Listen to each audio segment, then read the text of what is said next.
You are listening to the Hello Sport Podcast.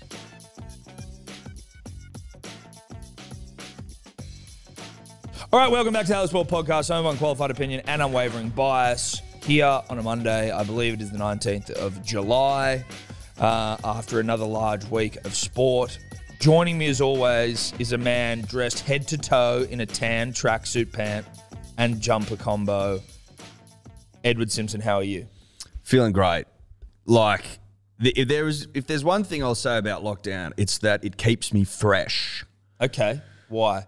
Well, because usually I've had huge weekends and I come in here and yeah. I fucking feel like someone's put me in a body bag. You don't think, like, I got pissed on the weekend. Yeah, I got pissed on Saturday, but I don't have. It's not late.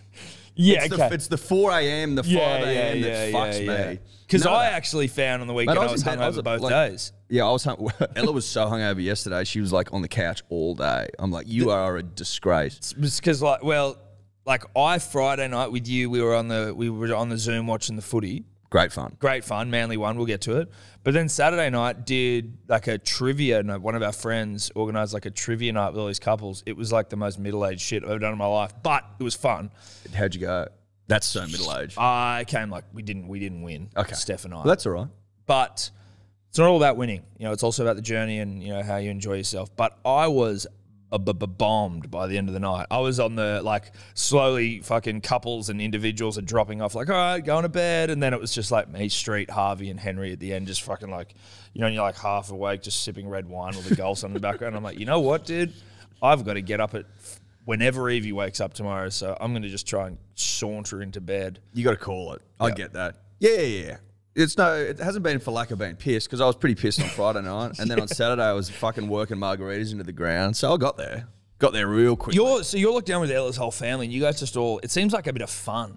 Yeah, it can be, yeah. Obviously, I'm sure that living on top of each other in a lockdown would have its times when it's not, but everyone has their own little areas, though, which is good. Like, you can all escape each other, and then you can come together and just rip. And you can come together for margaritas, which is generally what brings us together. Is everyone 18? Is Ella's youngest sister 18? Yeah, she's like 20, I think. Oh shit, 20. Okay. Yeah, she's 20. And so she was fucking basically free pouring vodka on Saturday night. And just put Ella in a fucking early grave. Holy shit.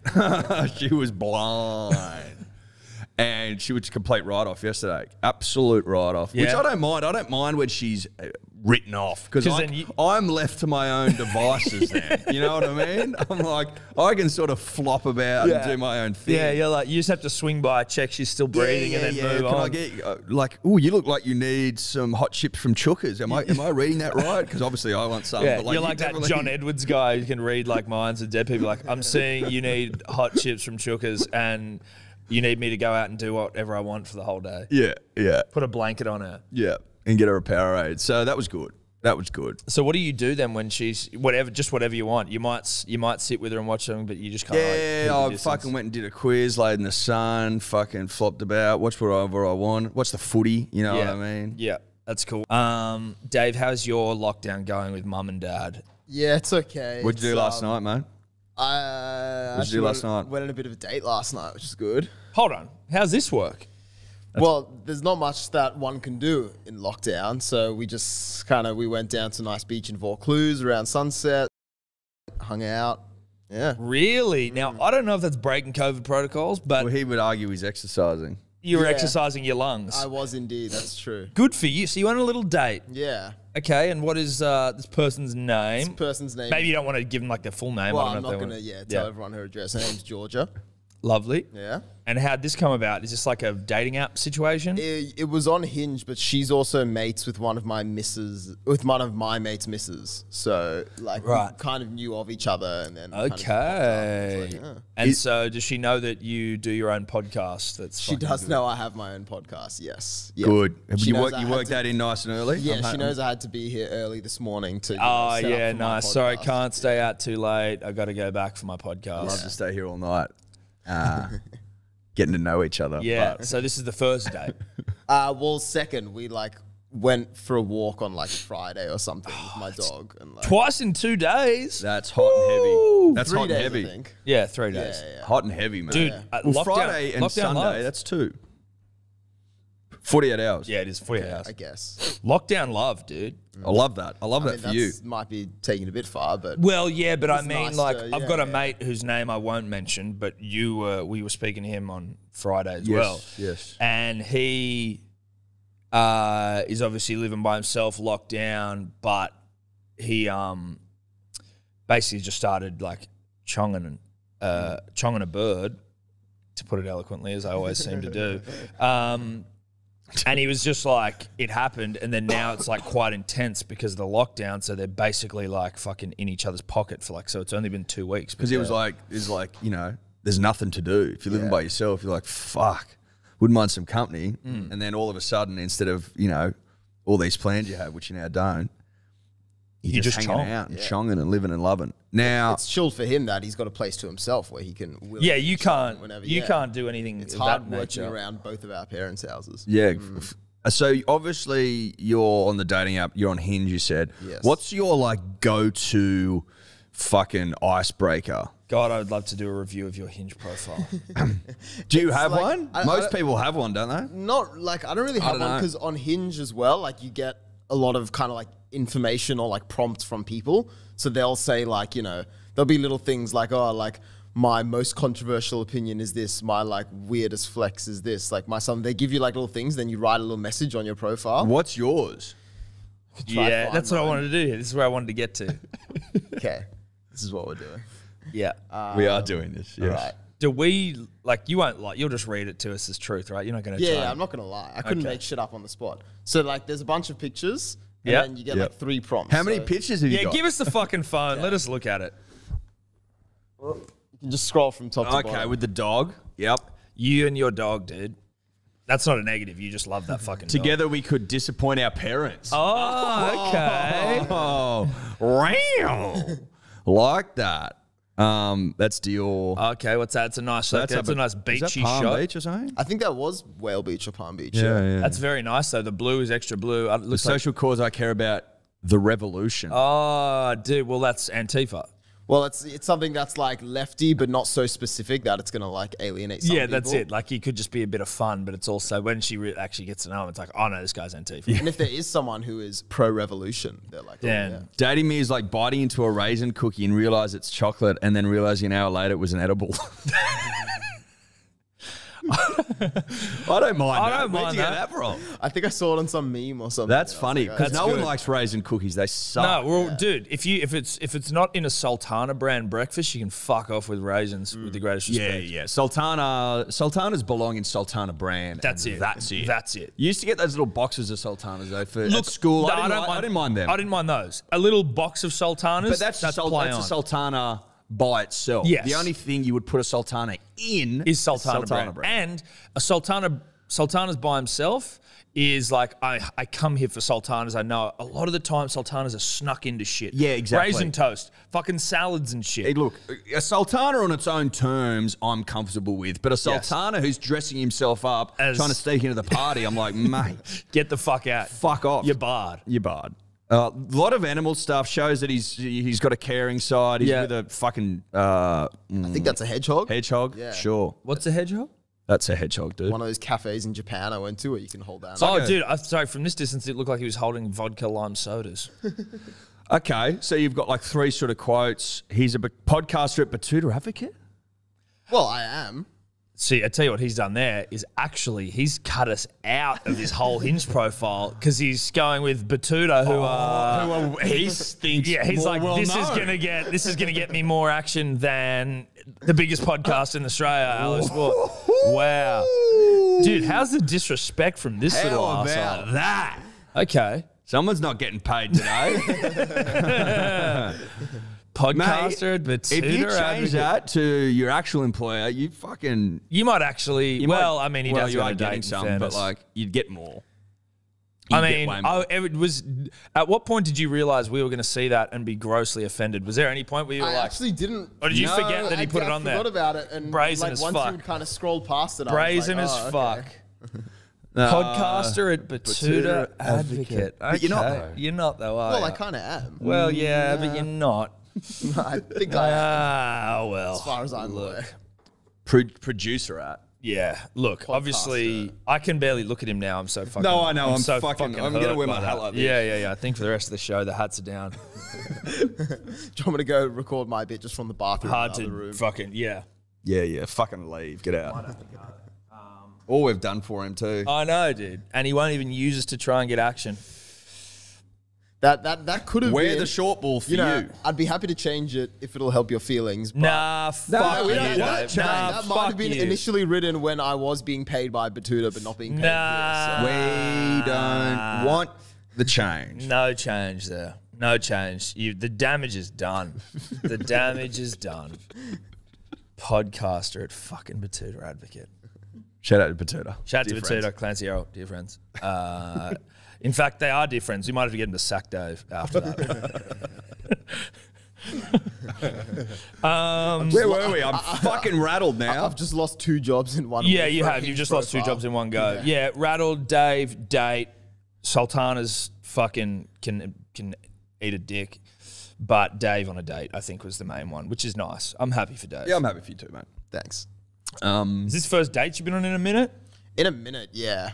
Like, probably since maybe just after like last lockdown or some shit. I don't know. So how's it work if you met her on Hinge but you already know her? No, I don't know her, but like I've met her mates. Mutual friends. Yeah, like she's good friends with one of my good friends' missuses. Did you know this when you linked on Hinge? I didn't know her when I first matched with her, but then like, It becomes obvious. yeah, or my mate said something to me and I was like, oh, true. How does it work, the matching? How do you match? So on Hinge, someone sends someone a like and then the other person can see that they've sent that and then they can choose to like yes or no that like. And if they yes it, then it's on. Yeah, The wall then- comes then- down yeah, and then you the can charges yarn. Start. Yeah. Yep. I tell you what, and I think I've probably said this maybe once every 3 to 4 months on this podcast, but I'm devastated that I didn't just get to experience the dating app boom. I don't think you've ever said that. I've never said that, right? This might be the first time I've ever brought that I up. don't think you've ever said that. And again, happily be wrong, married, but I love don't- Steph, baby, another one on the way. Life's You'd great. like the dating app? Well, I mean, it'd be It'd be nice. something just- different. like, it just seems like the ease at which one browses food on a fucking Uber Eats. I'm like, it could be that easy. And I mean, obviously you don't just pick someone and then but it's like just looking at photos of people and swiping across them like that in and of itself. I just always see everyone do it. I'm like, I'm very jealous. Yeah, that's a good like bounced out activity as well when you're just feeling a bit sorry for yourself on Sunday and you're just like, oh, I'm just gonna get on the app and just swipe through. And it. have and then you're having people like fucking swipe you back and you're just like, yes. It would be rewarding. Yes, it would be dopamine hits, dude. Oh yeah. You think a That's what like it on a is, yeah. fucking post gets you off? Are people still fucking sliding into people's DMs on Instagram? Is that still happening? Again, never done any of that shit. Or Yeah, is it more, or is it dating app more sort of prevalent? No, I think sliding into DMs is like a thing if you kind of know someone already. Like Okay. if you've kind of got them on Instagram and they won't be like, yo, I've never seen this person in their Yeah, like, right. DMs. Sure. They're like, so oh, you wouldn't do it. It'd be a bit weird if you did it to a complete random. Yeah, it would be a bit weird. So yeah, If there's, like, I've never done the DM slide either. Mate, like you and I are fucking, we're considered like ancient. Yeah, what we did are. Did you guys used to write letters and love Yeah, letters to each dude. other? Well, I mean, listen. Well, we used to do it the old-fashioned way, mate. You get Pick into up the at a pub, pub. and you'd get blind and you'd get into it. Yeah, that's well, it. Get that's how- shit-faced at a pub, that's how- inhibitions that's how drop, it works. go introduce yourself because you wouldn't do it in...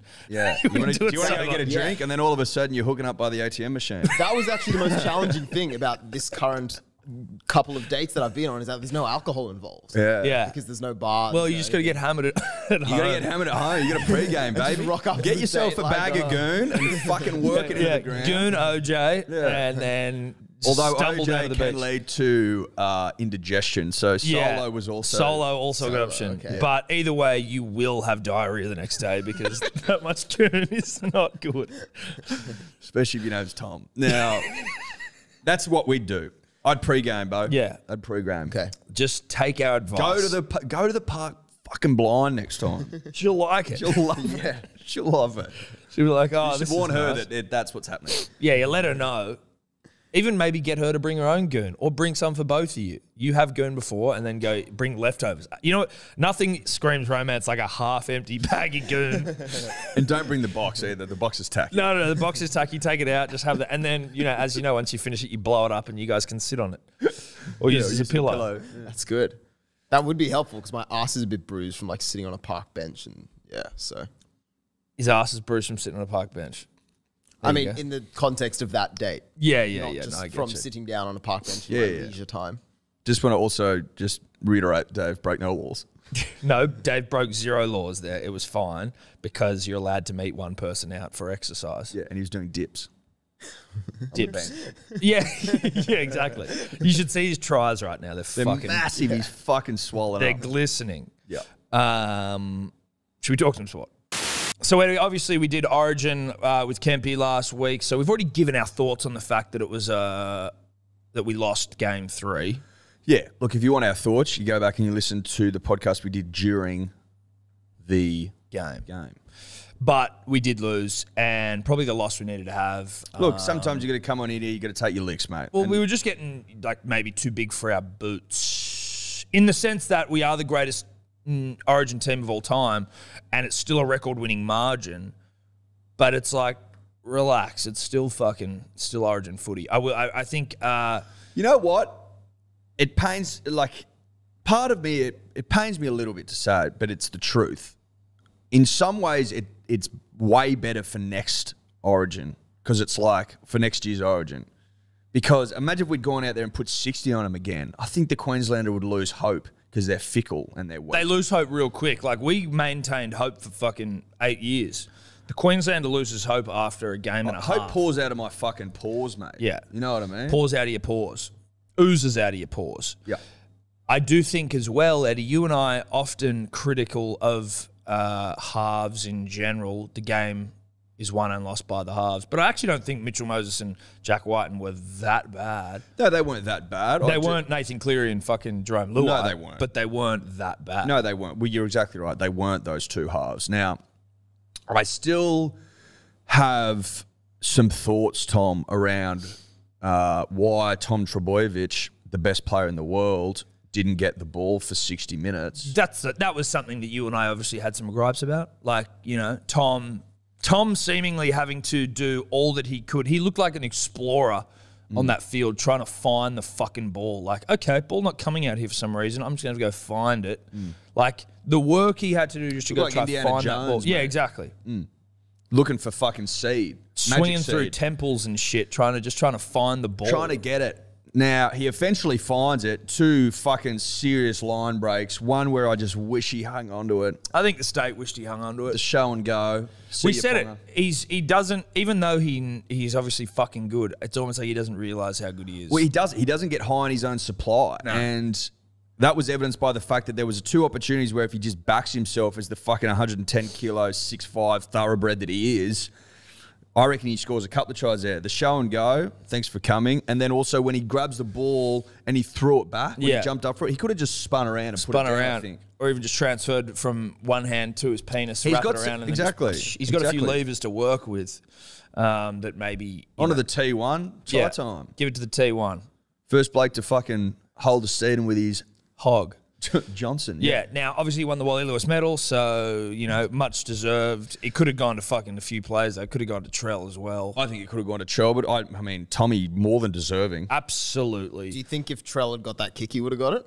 Yes, probably. Yeah. I don't think that lost him it, but it definitely would have won him it. Right? Like, I don't think you say Trell like lost the Wally medal because I it was thought just that had like gone fucking- over I thought it had gone the over. entire time until I saw that it was caught like Yeah. 10 metres from the And fucking some people critical of that kick. I'm like, they were like, we should have gone kick for the corner. And then in the moment, I could understand people being like, wait, there's a minute or 2 left. Like, but then you're going, we haven't actually really troubled them. But the other thing was, obviously Latrell can kick them from that far out. Yeah. Otherwise he wouldn't have. If he'd never in his life kicked a conversion from 50 out, he wouldn't have done it. No. But he can. But he didn't, unfortunately. But he can. No, absolutely. It was, God, it would have been nice if it went over. But look, you can't dwell on the past and what ifs. It's just, that's life, you know?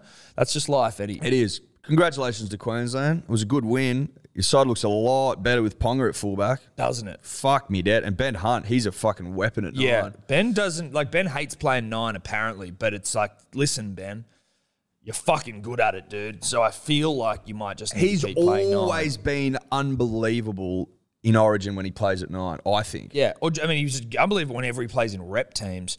It's like you get at the Dragons. It's like, oh yeah, okay, well, like you can be good, but when it's easy. Like I mean, your team's poo, so what do you do? But when you get into the rep teams, he fucking he throbs, and especially at 9, scored 2 tries, broke our hearts. But that's Origin, and we move on. We look to 2022. We're the champs. We're the champs. The highest winning margin all time. Like, what do you want from us? We do have to wear fucking maroon face paint on Kempy's podcast. I know. I forgot about that until just then. We just paint around the beard. Well, yeah, of course. I'm gonna shave my fucking beard, but it'll just be like goggles. Like goggles. Yeah. That's life, though. You make bets. You got to fucking. You actually need to get that paint, by the way. That's something for you to remember to do. Might get it after this. More pressing things. Manly, obviously. Spill it on your tracksuit. Yeah, I'm not going to do it now. Yeah, what's with this tracksuit? Actually, this isn't a negative question. It's just you're a nice cream tone, top and bottom. I was like, fuck it, new tracksuit. It's cold outside. So it is a new tracksuit. Yeah. Where'd you get it from? This place, Pen guy. Ella goes, get this. And I was like, I don't mind that. Hey mate, I like it. We're in the tracksuit business, so I'm looking at it as like okay, do we have a 2022 bounced out trackie? Do you know what I mean? Like, we should probably start. The moment I put the bounced out trackie on, I was like, I like wearing two-tone. Sorry, not two-tone, one-tone. One-tone trackies.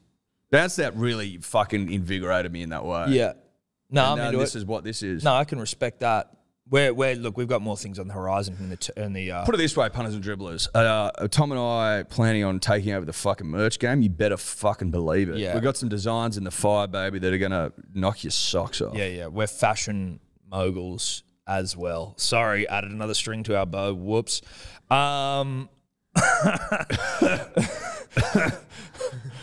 Where to from here? Well, Manly got a win against the Dragons, those DMC losers, and it made it all the more sweet because they basically didn't rest anyone, the Dragons, because they're fucking cheating.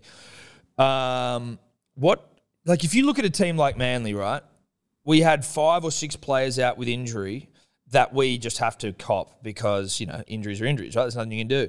But then you come up against a side that's fucking broken all these rules and they basically don't have to, I'm not harping on about it, but they just don't have to really suffer any real consequences. It just fucking annoyed the shit out of me. You know what it is? It's fucking bullshit.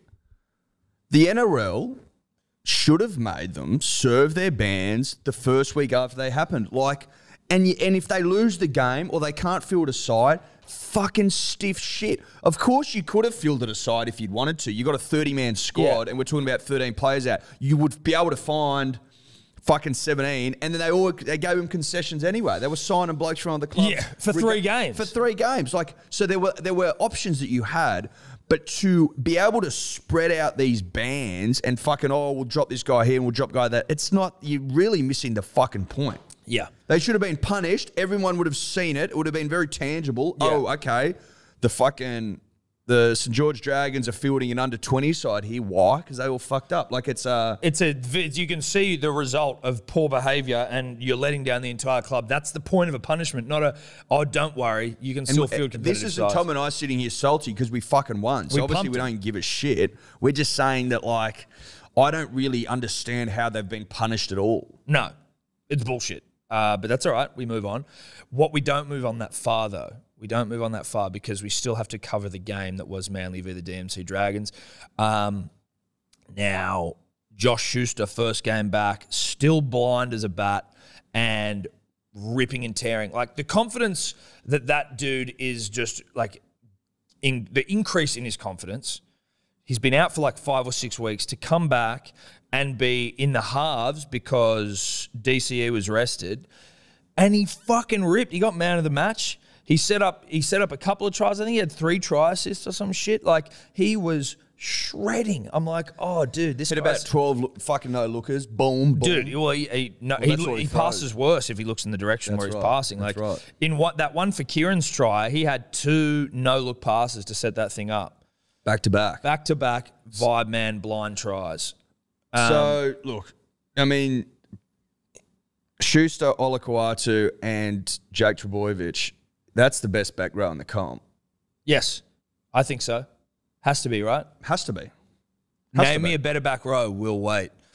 It's fucking... And then you've got, you've got someone like Sheeran who to start the season was the fucking starting back rower. It's like, nah, dude. And this is no disrespect to him. Like, friend of the show, love him.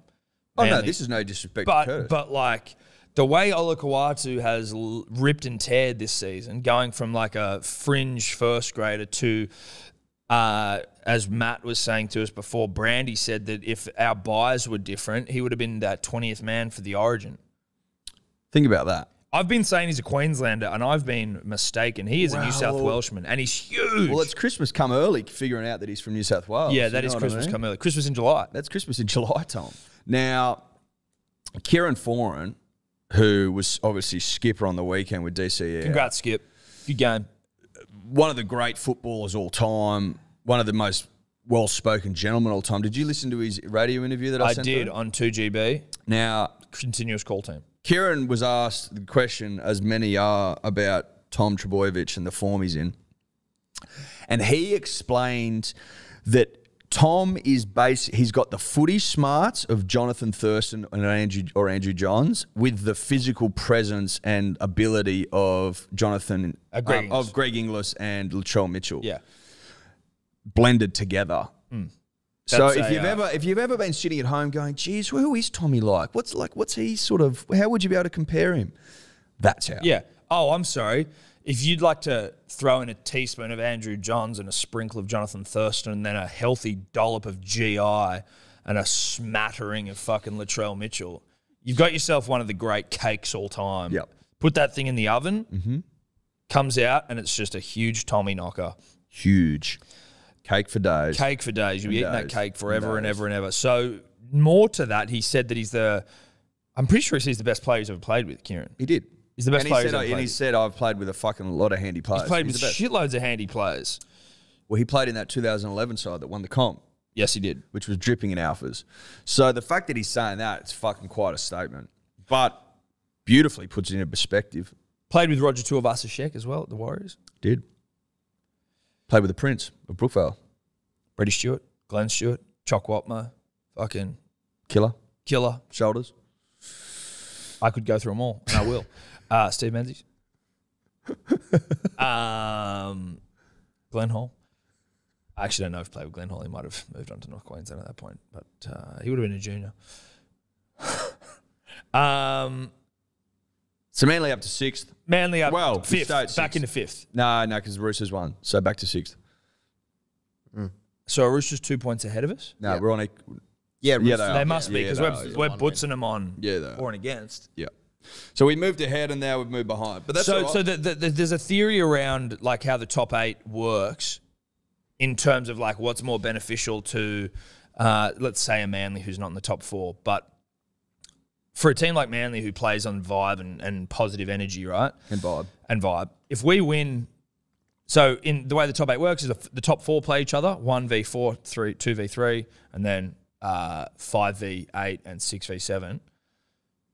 Let's say Manly is 6th. We play some absolute fucking loser. Who's coming 7th and 8th? So Dragons and Sharks 7. Thank you so much. Thank you so much. So we whip ourselves into a fucking bit more form and just pump one of those fucking absolute beaters. They're 2 wins behind us as well. So we're Dragons, if we're not 5th, we're 6th. Yeah. Dragons 2 wins behind, Sharks 3 wins behind. And who's on? What are the points from 6th, 7th, or 7th and 8th down? So Dragons 18 points, and then Sharks, Raiders, Knights 16, and then Titans, Tigers, Cowboys 14. Right, so it's beta central. Everything below 6 is super beta. It's beta central. So let's just say you come 5th or 6th. We're highly unlikely to get up to 4th because I think because they're like 3 or 4 wins ahead. I think they are. Yeah. Realistically, what are the Bunnies? I think. Well, Bunnies are 4 wins ahead. In 3rd, and Eels are 3 wins ahead. Yeah. Okay. So the Eels would have to lose 3 games. Not gonna happen. It's probably unlikely. Eels do have a tough run home, I think. Who they got? I know we're playing. So they've got the Storm, they got Manly. So I mean, technically you could, because if they play us and them, and we both dust them, and South, and Roosters. Okay. Okay. Well, hang on. Bite my tongue. They got and Panthers in that. Shit, that's a fucking hard. Bite my tongue. That is the worst run home. So they've got Raiders next week. Then they've got Roosters, Souths, Manly, Cowboys, Storm, Panthers. Fuck, that is a tough run home. That is tough. So look, okay, technically they could, but let's assume because they've got a bit of a hum on that they don't. We dust a beater in the first round. We then go into the next round and we play a top 4 team that's just been dusted, so they're down on confidence. You then beat those losers. You're into the semi-finals. You then win that one because now you're just on a fucking roll. Bang, grand final, win the comp. I think... As opposed to going up, playing one of the hardest fucking teams. I think historically the benefit of being in the top 4 is if you win week 1, you get a rest, which is hugely beneficial. But if you can't win, if you're not going to win first week, you want to come our way, I reckon. Yes, definitely. I think our way is actually the best way, funnily enough. Strange how that just seems to be my opinion. And 5th or 6th, you get a home final as well, right? Yes. Yeah. Except with this whole fucking shit fight right now. And the NRL, who we love, but who makes silly decisions sometimes, always send or have always sent our finals games to fucking SFS. We had to get the whole place knocked down just so they couldn't send finals there. Oi, have it at fucking Brookvale. You get 22, 23, 24, 25 in there absolutely fucking heaving. Maybe 26. Maybe 26. But instead they take the SFS, and I've been to a couple of finals at the SFS, and they fucking lie about the crowd numbers every time. I'm like, there isn't 25 in here. No. There isn't even 15, you fucking liars. But they do it because they're like, well, Brookvale doesn't hold that much. Well, it's bullshit. Week 1 of the finals, Manly should get it at home. After that, you can move it if you have to, but fucking week 1 should be at Brookvale. Well said. How about seeing all the players up in the Sunshine Cup, like up in their new hubs and bubbles and shit? Like, obviously, if you got families and stuff, you got to be away from them. That's tough. Like, I completely understand that. But, like, just seeing them just in a resort, like, they all just lie by the pool during the day. It's beautiful Queensland weather. Apparently the food's terrific. They're just playing ping pong and fucking hanging out. I'm like, if you are a single guy, obviously, like, Gal was like, yeah, but they want a chong. Like, yeah, sure. Like, you might have to crank down in the showers a few more times. But, like, it seems like a pretty good life. But the other thing is, after being up there for 2 weeks, they're essentially out of quarantine. They can go fucking play golf. And yeah, they can do whatever they want. Yeah, do whatever they want. I was thinking about this. The NRL obviously having to scramble for these resorts. Do you reckon they just go, oi, if you've booked in, we're moving you or we're paying you out? I saw something somewhere where this whole, like, there was a whole wedding that was, like, cancelled or moved from a resort. Have a look at that. I'm sure it was on Daily Mail or something reputable. They must pay people off, right? The NRL would have had agreements in place, I reckon, with all of these places beforehand, right? They wouldn't have just gone, fuck, let's find some hotels. Yeah, that's like true. PVL being the operator that he is, I assume it'd be like, we've got all these places ready. Yep. And if we have to, we just fucking call. But I don't know what the level of, like, you just fart? Were you waiting for Matt to leave the studio? No. Yeah. And I don't give a fuck about that. I tell you what was good, though, is that when you said yes and then you went to crank out the second one, you're like, your neck shook like a dog. Yeah, I would assume that PVL has put some plan in place, but what does happen if you already have something booked in and then it's moved? Like, is there some sort of insurance? Is it like, sorry, do your wedding somewhere else? Like, have you found that article? Yeah, I found the article. So, so basically 3 days before her wedding, she got turfed out because it said the rooms are going to the Knights, Panthers, Roosters, and Seagulls. She didn't even find out from the NRL. She found out from an uncle, it said. Her uncle? Yeah, I don't know how. I mean, I don't know if the NRL has any obligation to tell her, but maybe the hotel she's fucking paying. Well, yeah, because what it says here, it doesn't say specifically that they were kicked out like 4 NRL teams, but it says because the property becomes a quarantine hotel, they can't really have people who are like both in and out. Right. So because it's in a quarantine bubble. So maybe that's even a government thing. There probably there would be rooms there available, but you can't. You can't come in if they're quarantining. But so what happened? So she was fucking, where did wedding go? Was she compensated at Al? It says here, the Queensland government has also shifted responsibility towards the NRL. Well, you've allowed them to come in, so it's all everyone's responsibility. There weren't 3 empty hotels. It doesn't say what she ended up doing. On Queensland. While Catherine's family and wedding party have since been able to find scattered accommodation, they still feel like they've been blindsided. Well, fucking oath you have. Oh, they've been blindsided. But I will say this to this lady. Catherine. Yep. know this. Rugby league takes precedence over your special day. So you're going to have to deal with that. I'm sure that your husband secretly is like, we got to do this for the greater good of the nation. Well, it sounds to me like he's helped. Yeah. I'd say that Smooth the husband was things probably over. just like, yes, we're saying yes, that's fine. Yeah, Just yeah. give us free tickets. Unsurprisingly, he hasn't been quoted in this article. That's it. He doesn't want to add Well, to because the... he's happy to help the greatest game of all. It's pretty simple. On Queensland and the Queensland government, Anastasia Palaszczuk, very critical of international travel, very bullish on fucking border closures, has just nipped off to Tokyo. Yeah, just How landed. do we feel about that? I think it's one of the great scumbag moves. And everyone's like, it's because she's trying to secure the Brisbane Olympics. It's like, there's there's no one else fucking competing for it. But also, you don't have to go. No. Mate, I give you the hot tip about the Olympic Games these days. No one wants them. No one gives a shit. No one wants them because they cost way too much money. Now, Brisbane are fucking guaranteed it. I read the other day, it's like, no, so if you want it, You've got pay for it, you've got it. So she's talking absolute bullshit. Also, Anastasia, you're the premier. You're supposed to be fucking setting the standard. And the amount of shit you've talked to now fuck off to the Tokyo Olympics to just secure it for you. You don't need, like, what, you're the only person that can get it over the line? It's ridiculous. I don't think so. It's bro. ridiculous. It's fucking ridiculous. And, I mean, just another notch in the belt of politicians being pricks. Just being fucking Doing whatever they want to do. Whatever the fuck they want. They say, like, you know, has she been affected financially? Has she had, you know, family can't go back? She just does whatever the fuck she wants. Mate, whatever whilst, you know, fuck she Whilst denying families to come back into Queensland to see, like, dying relatives and shit. Like, that's the thing that fucks me off with this whole COVID situation.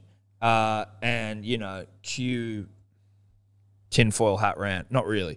But, like... Not really. No, I'm just being stupid. But, like, when you have a disease or a virus that isn't exactly wiping out the population, let's just put it that way, all right? It's obviously not good if you're over a certain age and comorbidities, all that bullshit, right? Cool. But to deny people the ability to go and, like, be with a relative that's dying is the most... When they've tested negative. When they've tested negative, but also, who gives a fuck? You But know? they've tested negative. But I'm saying I'm just saying if you've got a relative dying from COVID even, like, even that, you're not allowed to, they have to die in a room by themselves. Like, it is fucking insanity. Like, you know what, dude? If I've got a relative dying and they have COVID and I might risk getting COVID, give it to me. Give it to me. Allow me the, I'll go in and fucking see him and then I'll go straight home and isolate for 14 days, whatever it is. But, like, give us the right to be able to be with these people as they're going so they're not by themselves. Or if they're just dying of something else. Like, what the fuck are we doing? Allow people, it's just... And then she fucks off to Japan to go and secure the Olympics, which no one really cares about. But sure, we'll have them.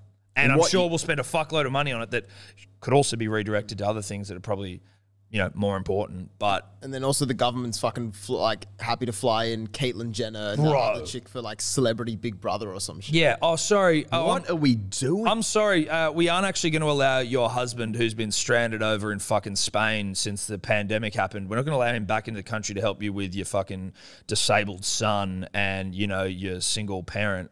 But Caitlyn Jenner is actually going to be able to come over and fucking do Big Brother, because how funny is that going to be on Channel 7? Yeah, so is that other woman, Katie Hopkins. Katie Hopkins. Who She was sent home. Who they were fine with bringing out when it was just like right-wing extremist racist shit she was saying. But as soon as she talked down to COVID, it was like, get out. Yeah, as soon as she flouted lockdown laws, it was like, that is too much, we're going to deport you. You but could be by all racist and means, you could You be as racist as be you as want. racist as you want. In fact, it's almost encouraged because it's good for ratings. That woman is a piece of shit. An absolute piece of shit. And to be honest, that whole system, the fact that Caitlyn Jenner can come in is just fucking disgraceful. The politicians have forgotten about the common man, Tom. Well, fuck. I mean, did they ever think about the common man? Well, they they pretend to. I saw some video on the weekend, and again, these are Instagram videos, but it was just more like, it was just interesting to see some, like, it wasn't like an anti-COVID conspiracy, COVID's not real sort of a rant. It was just the Victorians going into their 5th lockdown. And like this lockdown, it's wearing on us a little bit, right? Like, but it's, I do feel that I'm not like completely... Well, it's wearing on us from this perspective of, I think, frustration. Yes. The people are frustrated because it's like, okay, so COVID was under control. We had a great period there where it was, you know, probably advisable to start fucking getting people vaccinated. But you got too fucking cocky and you just sat on your hands. Like, Did nothing. Did fuck all about it. ScoMo, that useless cunt, fucking, like, didn't try at all to secure vaccines. Didn't try at all. No. Netanyahu was on the blower, apparently, to the CEO of Pfizer. The CEO was like, I couldn't get this bloke off the fucking phone. He would just pound me into the earth being like, we need to be first. We need to be first. We need to be first. And guess what? They were first. And now they're fucking cruising. While fat ScoMo does fuck all. Does nothing. And it was funny. And Batuta did an article on it, which I assume was actually legit, though, where he was on Kyle and Jackie O talking about, like, he was going like, oh, you know, I didn't actually shit myself at Engadine. And you're like, what are you doing, dude? Like, why? Can you just, like, stop trying to distract from how incompetent you are by talking about the fact that you didn't poo yourself in Engadine Markets? Like, can you just do some fucking work? But you did, and mate. There's a reason everyone says you shit yourself at Engadine Markets, because there was like so many eyewitnesses. Yeah, dude, it was in the lines. You didn't even go to the toilet. But like, can you? He does. There's no accountability for him. He doesn't acknowledge. And now he's like, oh shit! Like, as things are fucking unraveling around him, he's like, whoa, fuck, maybe we should fast track some Pfizer, which they have, and now they're getting 1 million doses a week. It's like, why the fuck wasn't this done? Yeah, why did it take a national lockdown where like now labourers are like building sites are closed down? Construction's closed. Construction is fucking closed. Construction closing is what fucking seemed to kick him up the arse. Yeah. Oh shit, maybe I should do something. But anyway, I saw this video of this chick in Melbourne, and just talking about like the 5th lockdown and how it was affecting. It was about what was affecting her, but it was just like 13-minute video, which I thought was quite fucking powerful. But so she's like a Melbourne or a Victorian resident who lives like in regional Victoria, but it's like an hour outside of Victoria. So because she lives in an area that isn't exactly directly affected, but her job is affected, she's actually not eligible for any government compensation at all. So her business is dying and she gets no money. And she's like, she just went on this crazy rant about how like, she's like, I can't fucking take this anymore. And like, but we're speaking obviously to a larger group of people down there. And again, obviously like we're very lucky and people who are able to still work are very lucky, but I can't imagine the genuine stress and like anxiety around like having a business taken away from you. Like, you know, if your business isn't successful because you don't run a good business, or like, you know, you've tried something and it's failed or whatever, like that's on you and that's sort of cool. But like to have something you've worked for to build and you do well at it, to just have it like fucking taken away from you and just go, oh, well, no, sorry, you're locked down. But apparently the vaccines are too expensive. You know what I mean? Like ordering, there was some argument around like he didn't want to fucking get an oversupply early and fucking it'll cost the economy billions. It's like $1 billion a day or something Sydney's losing, or like, a week. What are you fucking talking about? Yeah. What are you talking about? What are you talking about? No, we have AstraZeneca. That's all we need to start. And then they just ran these campaigns being like, don't get it. It gives you blood clots. Now they're like, oh, no, you can get it. And I'm like, wait. And then like, you can, but don't get it if you're under 40. Oh, yeah, you can get it if you're under 40. Because your doctor's you've got to get them 12 weeks apart. Now it's 4 weeks apart. It's like, you guys are fucking idiots. And yet here we are. Dribble and yarn doesn't die. That's dribble and yarn will never die. You can't vaccinate yourself for dribble and yarn. You can't. You can try. Look, even Pfizer can't come up with a cure for dribble and yarn. No. Because no one want one. They'd go bankrupt. So here we are dribbling and we're yarning. And shout out to you if you are struggling and, you know, your business is getting fucked in the ass. All the best to you. Hope we're able to provide you with a little distraction, even though that entire segment would have been not very distracting. All that probably a little triggering. Triggered you. But for the rest of the show, we promise to distract. How about Kane Evans on the bench for the Warriors? 18th man, sorry, not even playing. And he's written an inspirational message on his arm, fold some cunt. Isn't that the most rugby league? That's rugby league. I'm not playing, but I might. I need to be ready. I've got to fold some cunt. I've got to be ready. But also Lucky I reminded myself. Yeah. Oh, shit, what, 2 minutes to go? Fuck, thank God I'm down. I haven't folded any cunts yet. I've got to get out there and fold some. What do you reckon he does when he didn't go on and he's sort of just like, limps back into the sheds and just... I take that off. And now he's in all this shit. Like, can you imagine getting in this sort of shit, not even playing the game? Like... I don't think he deserves to get in that much trouble. Like, again, it's... Who's he getting in trouble of? Oh, he'll probably get fined. He'll probably get a fine from the NRL or something because it's been plastered everywhere on our Instagram. But like, Buzz and everyone's writing about it like, this is fucking disgraceful. And I'm like, it's not disgraceful. It's just stupid. But it is particularly stupid. But it's not disgraceful. No, but I think if you're like a outrage merchant and the game and families and, my kids, silly. Mothers of footballers, it's silly. It's kind of charmingly stupid and dim-witted. You know what I mean? Like, oh, what an idiot. It's cute. It's kind of cute. It's like, oh, he wanted to fold someone. He wanted to fold someone. Thought he'd forget. So he wrote it on his arm. He thought he might forget. This might actually be an issue of like, cognitive... Short-term memory loss. Maybe he needs some help. Last game, he walked off the field and his coach said to him, mate, is there something you forgot to do today? And he goes, oh, fuck, I knew there was something. Oh, we're going to have to write it on your wrist next time, mate. Look, at the end of the day, I think that it would have all been play on if he'd taken the U out and put a little star in. Yeah, a little hash tag symbol or something. That's sort of play on. Take the N out as well. You could do a hash. A star and like an exclamation mark. Or an exclamation mark. Either. But you know what we're saying. Yeah. I think that solves the problem. I don't think Buzz can be outraged then. No, well, I mean, like, he could try. He can certainly give it a crack. Do we know of any other sort of inspirational, like, I don't know, that's just, that's uniquely rugby league and it's sort of inspirational bent. Fold some cunt. But it's also inherently Australian. Yes. Because the word cunt is really only used down here and it's used in a variety of different circumstances. I didn't realise how shocking the word cunt is for people from other countries. Oh, it's like as lowbrow as it gets. I'm like, Jesus Christ. I remember being in... You can use it basically for anything down here. Yeah. I remember being in... interchangeable. I was overseas with Nude Soon and he had a friend, like a Yank friend with him, and I was retelling a story and it finished with a very hard C-bomb drop. And as I said it, I just saw her reaction and I was like, oh, that didn't go down well. Yeah. And I just sort of like, smiled and just sort of like went, anyway, let's move the conversation on quick sticks because people don't find it say very that offensive. Here. Yeah. Which I find interesting. It's a satisfying word to rip, I tell you. Look, we rip and tear with that word down here, and I think generally speaking, we're all the better for it. Yeah.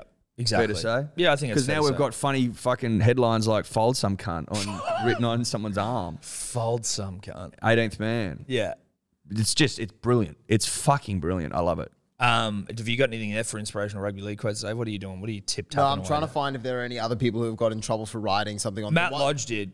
What did he write? Matt Lodge did it in like under 20s or something, and then Andrew Fafita did for Kieran Loveridge. That's the one I was going to say. Oh yes, that's right. That was particularly galling. It was like that guy's in prison for a one-punch attack, and you've written his initials on your arms. The Kieran Loveridge thing was a little bit. Yeah. Matt Lodge got a 2-game ban in 2014 for writing just the word cunt.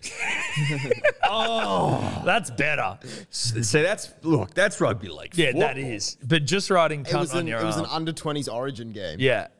Just writing cunt on your arm is brilliant. It's like, now, I mean, you can interpret it so many ways. Is he saying like, bring a bit of cunt to the game? Because as we said, any rugby league team worth their salt has a bit of cunt. But it's versatile. I think it means a variety of things. It probably means fold someone, bring a bit of mongrel, get up and go. Yeah. You know what I mean? Yeah. It's like a comeback fire as well. yourself. It could be a comeback. Oi. Someone has to go check at you. the wrist, bruh. Yeah, that's you. It's probably on, if you actually peel back the layers, The onion. it's genius. Yep. He shouldn't be fined for that. He should be fucking applauded. Yeah, I think so. And that's Kane Evans as well. That's right. But, I mean, in terms of rugby league, that's kind of it, except for these two things. Gus Gould now at the Bulldogs, that man, I don't know how that all happened, and I don't really care. But he was at the Warriors. Well, he said, he basically was like, I mean, reading between the lines, He just was over the you Warriors. probably think he was over the Warriors. Maybe he got paid a shitload more to go to the Bulldogs. Who knows? That's all alleged. Yeah. But I mean, in his defense, he's like, listen, I can't really go over there. And I sort of get that.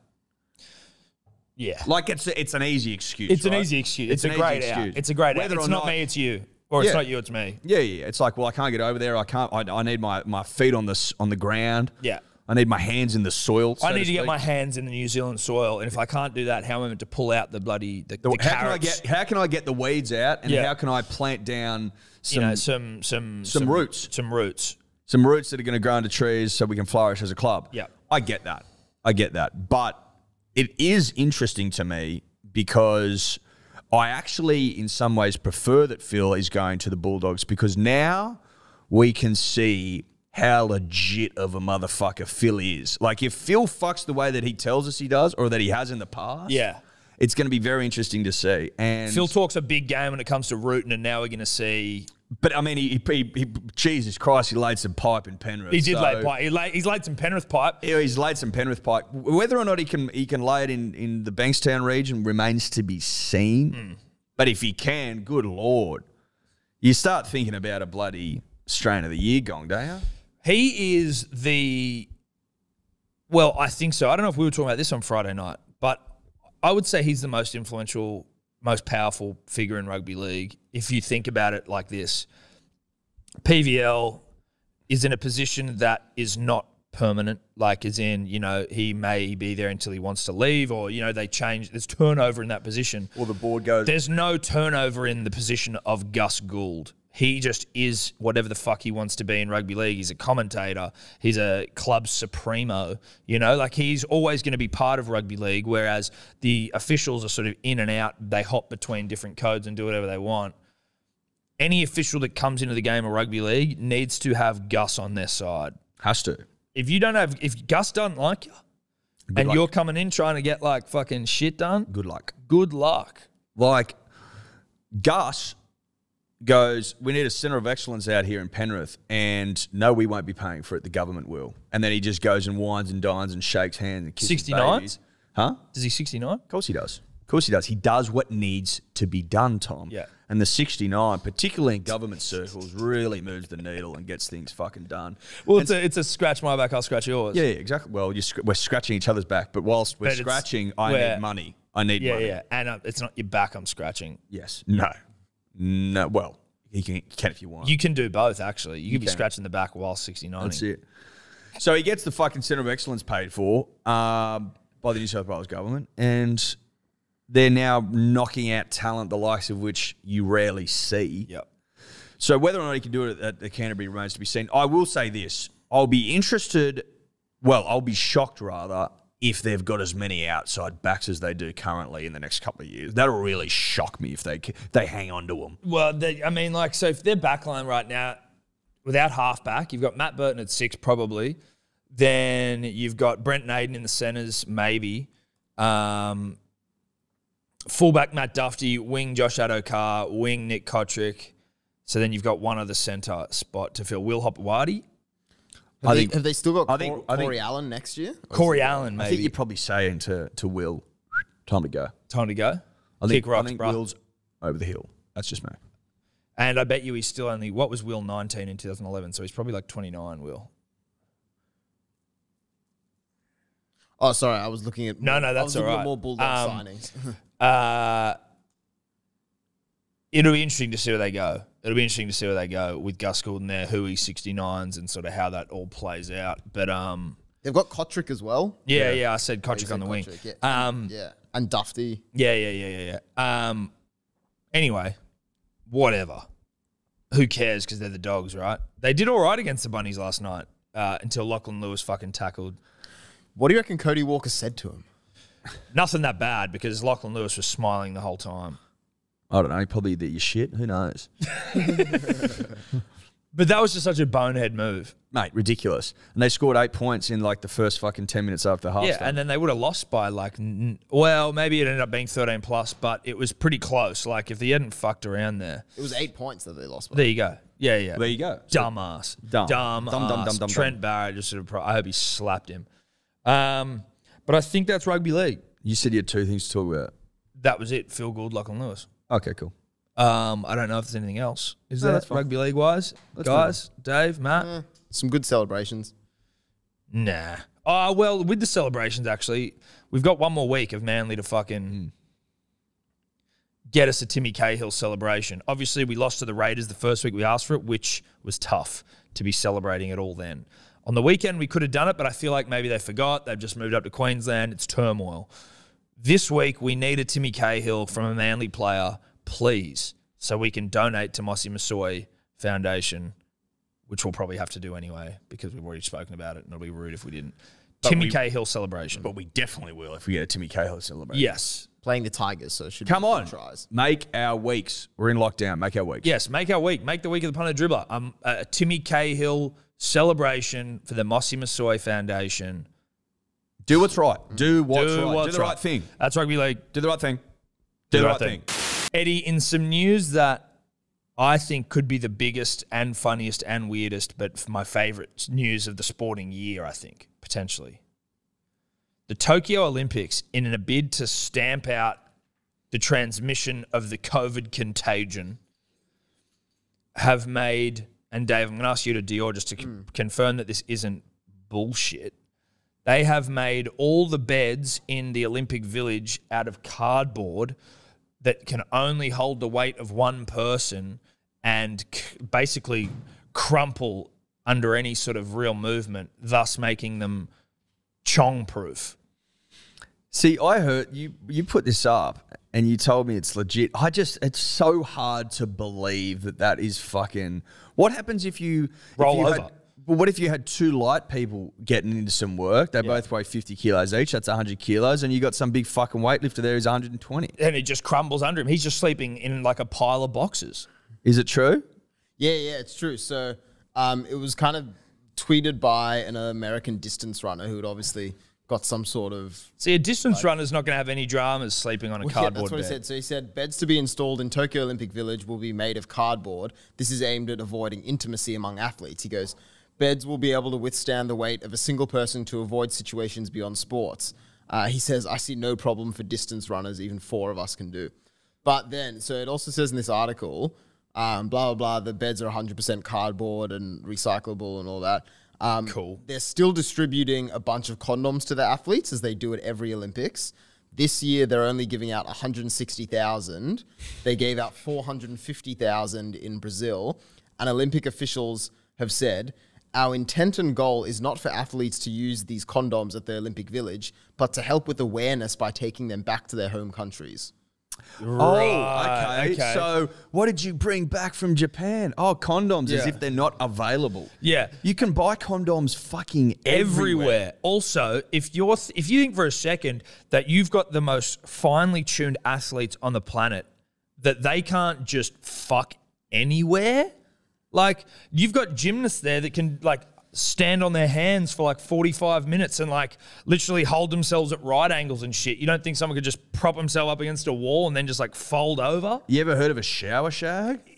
Like, what are we, mate, get on the floor, get down and do it, baby. I've heard that Australia, the Australian Olympic Committee, obviously... Lay out a jumper. Well, as Australians, great shaggers by nature, and obviously they're a little shocked by this, and I think they've handed out like team-issue knee pads and wrist guards for every athlete because they know you won't be able to chong on the bed, but we don't want you to get scuffed knees. And if you're on all fours as well, you want your wrists to be... You want to be able to perform and fuck. Well, that's right, Tom. You don't want to be up there on the diving board with bloody scabs all over your knees. And everyone goes, I know what you've been up to. I know what you've been doing. I think that's brilliant by the Australian Olympic Committee. Yeah. Absolutely genius. It is a touch of class. But it's like, I don't, look, I'm not 100% across it, but maybe in Japanese culture, they only shag on the bed. Maybe they think that sort of like permeates through other cultures. Oh, good luck. That's foolproof. Nah, bro, we'll like... Good luck fucking now. Give me a bench, give me a shower, give me a floor, give me a fucking wall, baby. Whatever. Just turn the lights off. Well, I'll keep them on if you want. Well, I just mean if you're in a room full of people, right? Like, well, you can, yeah. Oh, I mean, people may want to watch. I don't know, Tom. What I'm saying is the bed's not going to fucking stop shit. No, and you know what? And also, who cares if the bed collapses? You just keep going. Who gives a shit? The mattress on the floor, Yeah. It doesn't bother me. I don't need to be raised. Just put the mattress on the floor. Take it out, put it on the floor, get to Like your you're back in your uni days. 100%, mate. You can use the cardboard bed frame as a bit of a like curtain around your. You know what? If you're smart, you build that. You take it apart and then you build that into like a cocoon around your mattress that's on the floor. Now you're fucking in privacy. Be versatile. Think on your feet. You know Which is I mean? what these athletes do. Now you've got a cardboard igloo that you can fucking bed women in, or men. You're just betting athletes. You're betting athletes in your cardboard cocoon. You got your mattress on the floor. And you're good to go. You got a healthy supply of condoms. Even though they didn't hand out enough to you, you've just gone to the shop and you've bought some more. Or you brought some with you. Whatever. Condoms are available everywhere. Or you bareback it, baby. Yeah. Or you just run that gauntlet, dog. Pull out, dog. Nothing wrong with running the gauntlet every once in a while. Look, if you pull that game strong and if it's sturdy, if it's where it needs to be, there's no problems there. Although Athletes, you can transfer disease, but that's all right. Disease can be transferred, but assuming that you're nice and you're clean and you're tickety-boo, that everyone's clean, then... Pull out and spray, baby. It's possible, we're saying. It's possible. That's all we're saying. That's all we're saying. We're not promoting unsafe sex. We're just saying that it is. And especially if you're an athlete, though, right? If you're like dialed in mentally and like you've got like good control. Isn't that what gets them through the 4 years of training? The thought of the Olympic chong? I think it is, I don't think it's the medal that gets them like up a there. part of the Olympics. It's like, let's go to the athletes' village and fucking go for it. It's minus 20 degrees. You're fucking out on the track. You're hitting the pavement. You're freezing cold. You're over But it. everyone's hot and jacked. But that's what I'm saying. All the training becomes worth it when you you just go on an Olympic orgy. You know what I mean? You get there, you compete in your event. If you win gold, then you don't leave your igloo for the rest of the fucking. Well, I mean, the athletes that perform later in the weeks always jealous of those that fucking get it out of the way early. I mean, but it doesn't stop them. There was that diver a couple of years ago. She got into some work the night before the event. And I think kicked her teammate out. Was like, I'm going to need some time, and went on like one of the great sex romps. And her teammate's like, but I got to fucking. This is my Olympics, man. Like I've got to fucking. And she went for like 8 hours. I think. Yeah. Yeah, it's described as a marathon sex session. Yes, remind us, Brazilian diver. Read a bit She more. was hot as well from memory. Yeah. I think the people were jealous. Reports claimed Oliveira and Gonçalves had a marathon sex session which drove a rift between her and her teammate in the synchronized diving, which saw them finish dead last on the 10-meter platform. Crazy. She said, I took Pedro to my room, but it wasn't the day before my dive, as has been reported, or the day before his competition. Look, I'm gonna be honest here. I think that other friend was just jealous, and she's the one that should take the blame. Your friend's getting some fucking action. You should be happy for her. Yeah, but also Pedro, if he's going for 8 hours, seems like he could be a generous lover. Why are we ruling out a menage a trois? Why not? I mean, that's the Olympic spirit right there. Sharing is caring, and Pedro sounds like a stallion. He's got more. Pedro could have fucking Pedro. There's a lot more of Pedro to go around, by the sounds of things. By the sounds of things. Jesus, we aren't gonna get stories like this. No, we're not. Well, we might, but I don't know if we will, because it's just all like don't fuck, like it's all such anti-sex. Mate, rhetoric. that story, that's basically outside of that. And Usain Bolt winning the 100 meters, 200 meters again. I don't really remember anything about Rio. No. So without sex at the Olympics, where are we? We're nowhere, Eddie. The Olympics may as well not exist. The ancients knew it. The ancients they fucked like it was going out of fashion. They performed naked. Exactly. They competed naked.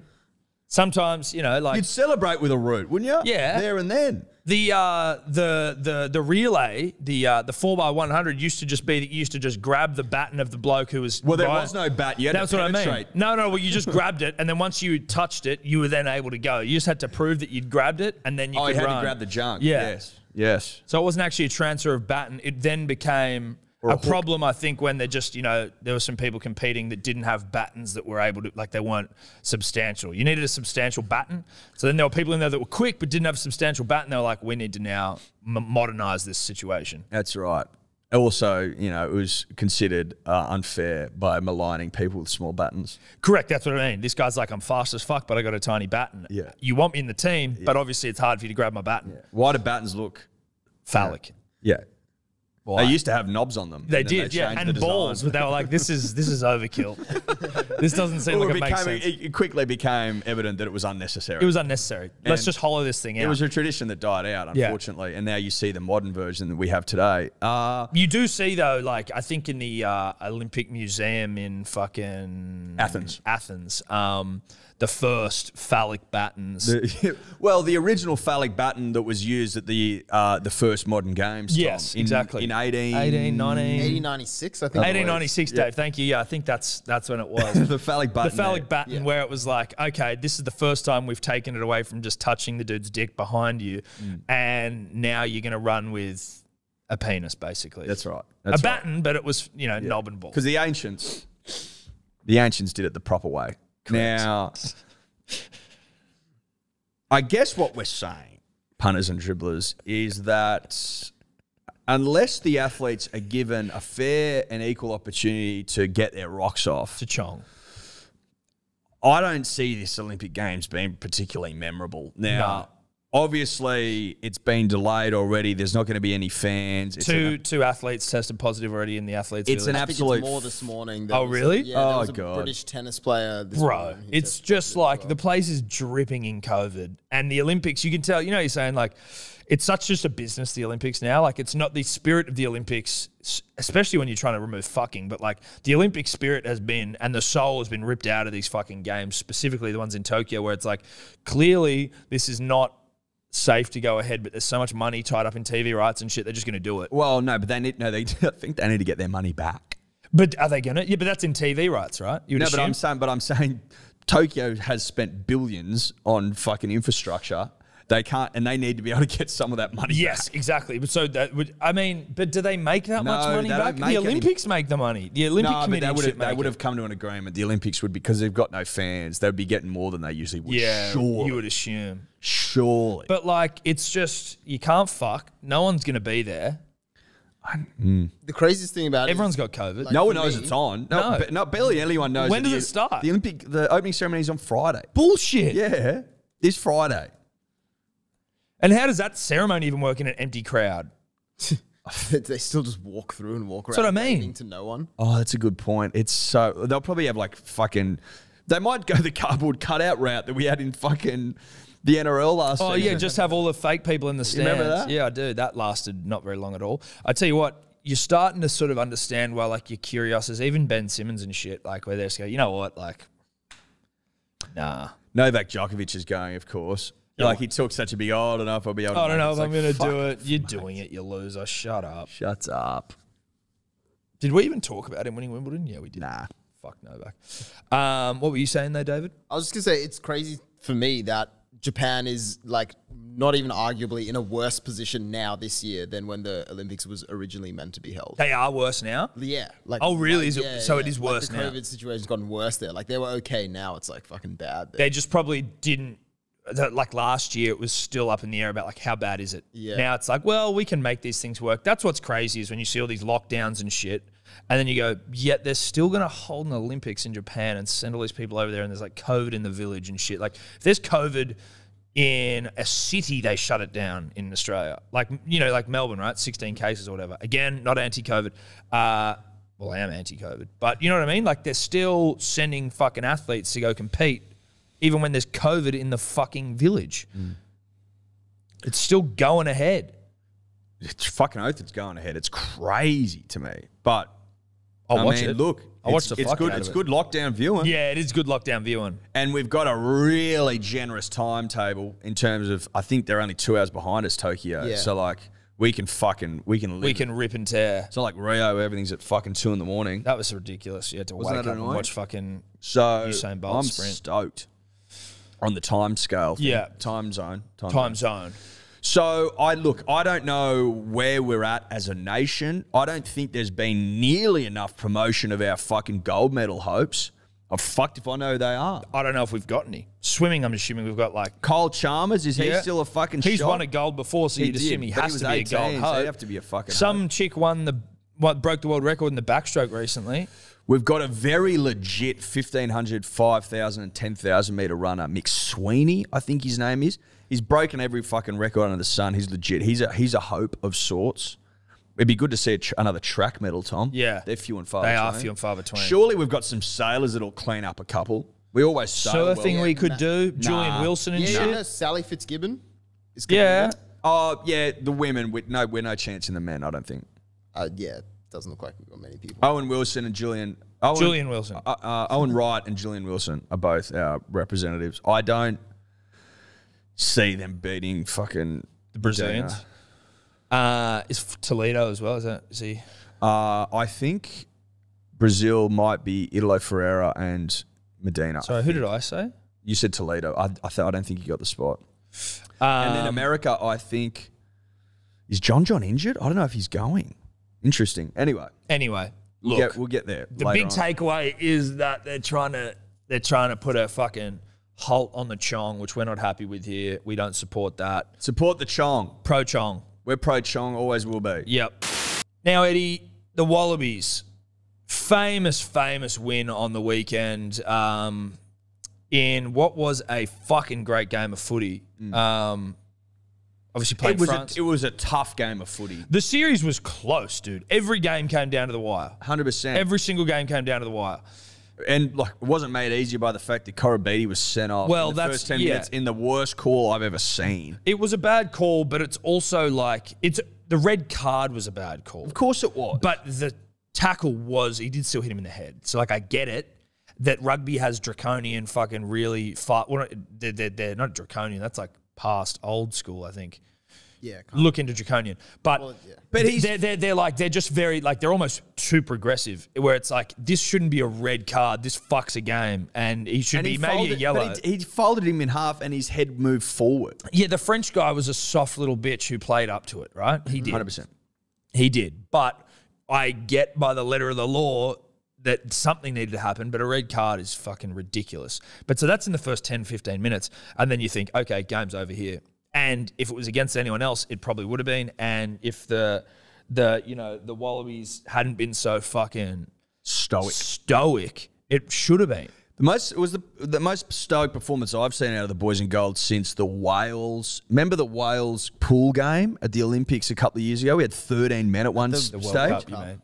At the World Cup? Yeah. And we just fucking defended our line Yeah. for like 20 minutes. Just deed. Do you remember that? I do vaguely. I think that was a trialist game from memory. That's a very rugby union thing to happen. But some of the tries in the game on the weekend were delightful, dude. Like that, like where you're going, this is rugby. This is rugby when it's ripping and it's tearing. The one that the French got down the wing, chip kick, and then back inside, and then out. French flair. Dude, that was some French flair right there. That was fucking, frog. What do they call frogs? Escargot. That's That was snails, but yeah. Oh, it's snails. What do they call frogs? Just frogs? Yeah. Well, Frogs. fuck that then. Not as cool. But yeah, I was fucking blown away because I was flicking between, I had the trivia on. I was doing trivia and then I had the rugby on the TV. So you're sort of looking up, looking down, looking up. But it was just kind of like, it was almost hard to believe that we were still in the game after being a man down, considering where we've been at recently. And we lost the game the week. And we lost the game the week before. on Tuesday, right? So. Yeah, which we should have won. Well, I think we hit the fucking But it's not like we've been blowing them out of the water and then we go down a man and we should be sweet. Yes. We were all odds going to lose that one. How'd you see it, Dave? Well, I was watching the Storm game, but I saw the last half an hour. Dude, I actually don't know how you could have. The Storm game sucked. I mean, obviously, if you're a Storm fan, it's fine. Like, you just pumped the Knights. Yeah. But, like, The Storm pump everyone. they do. Averaging, I think, 37 points a game this season. Dude, I think you actually broke the record for the most points scored in 17 games. I think, yeah. Well, no one scored 40 points as many times as we have this season. But I think, like, across a 17-game stretch of a season, I think you guys just broke the record. Oh, yeah, for, like we're being tipped to break the, like, season-long record as well. Yeah. Yeah. That's pretty fucking wild. I still don't think you're in the comp, man. I was thinking about this the other day. It's like, as a Storm fan, and this has been for years now, when I think about our position on the table, I just measure it in comparison to first. Like, because I was like, who is even on the bottom end of the table? I don't know what any positions are. No. It's just like, we're 2 points off the top, or we're like equal first, or we're 2 wins off the top. Like, that's how I view our That's progress. pretty fun. Like, I know that he's a gloating son of a bitch, but that is actually pretty true. If you're a Storm fan, it's like your first, second, third. Like, Oh yeah, we're either top or one off the top or something. Like you Teams just will have that like in season. Like Penrith fans will be like doing that this season, but like You I've been doing only that for do 10 that. years. Yeah. So that's fun. that's nice. So the Wallabies. Well, yeah, no, but what I'm saying is, like, as a rugby league fan, I chose to watch rugby union on Saturday night because it was just like, fuck the Storm. Yeah, but like really, unless you're a Storm supporter, you can't watch the Storm fucking towel up Newcastle over the Wallabies. No. It's not really the right thing to do. And you know what? It was nice. Obviously, it was a weekend and there wasn't much on the Channel 9 programming, so they put it to the main channel, which was nice to see. Good to see. Moving on up. Moving on up. Time to break free. Nothing can stop me. Do you reckon that's know what? that Do you one. reckon that's what they're singing at fucking Moore Park at the moment? Do you know that song, Dave? I know that one. Yeah. There you go. Yeah. Dave didn't know Craig David, for anyone that was listening to our live read at the start. I of the hope show. you've heard it by now. But look, good win for fucking the Wallabies. What we needed.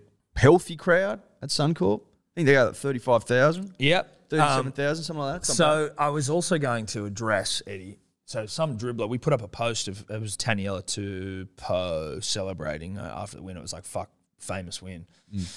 And then some dribblers are like, I can't remember what the fuck they said. Like it wasn't like super aggro or anything, but it was just like, oh fuck, is this a joke? Like you guys talking up rugby, like what the fuck, dude? And I'm like, bro, we are the most straight up and down.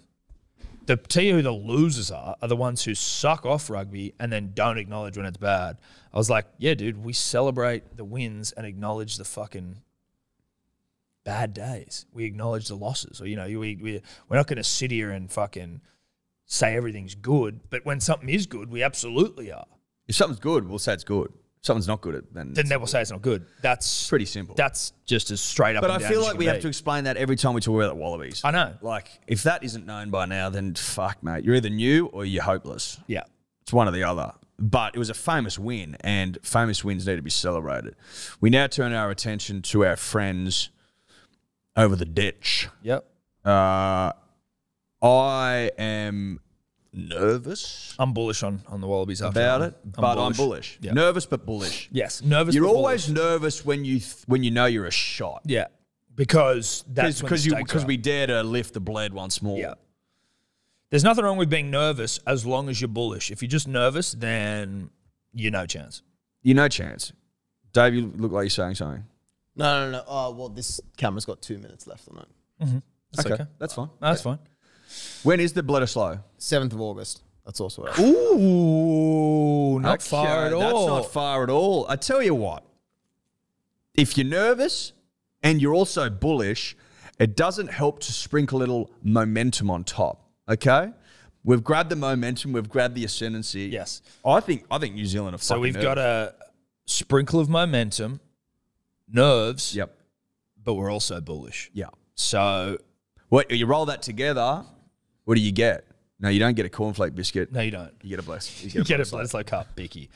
I think this could be our year for the Bledisloe Cup, to be honest. I think so. I think 2021 got a ring to it. 2021. It does, doesn't it? I think we haven't won it since 2001 2002. or 2002. So maybe we wait till next year to 20 years. No, but this will be the 20th year. Yeah. If we don't get it. Yeah, so I think So we this do year, need to get it this year. I wonder what odds we're also on. It'd be good. Sure. Get on them now to win the Bledisloe because we've got What are we paying to win the bled? momentum, nerves, bullish. The first, oh shit. The first game, New Zealand $1.05, Australia $11. Bro, get on that. What's the line? That's value. I'm hearing value. I'm hearing value. Only one market so far on this website. Okay, I'm hearing value, Tom. I'm hearing value. I think it's a value-based bet here, and it's Wallabies, game one, Bledisloe. We also do our best work when we're the underdog. Yeah, Wallabies head-to-head, $11.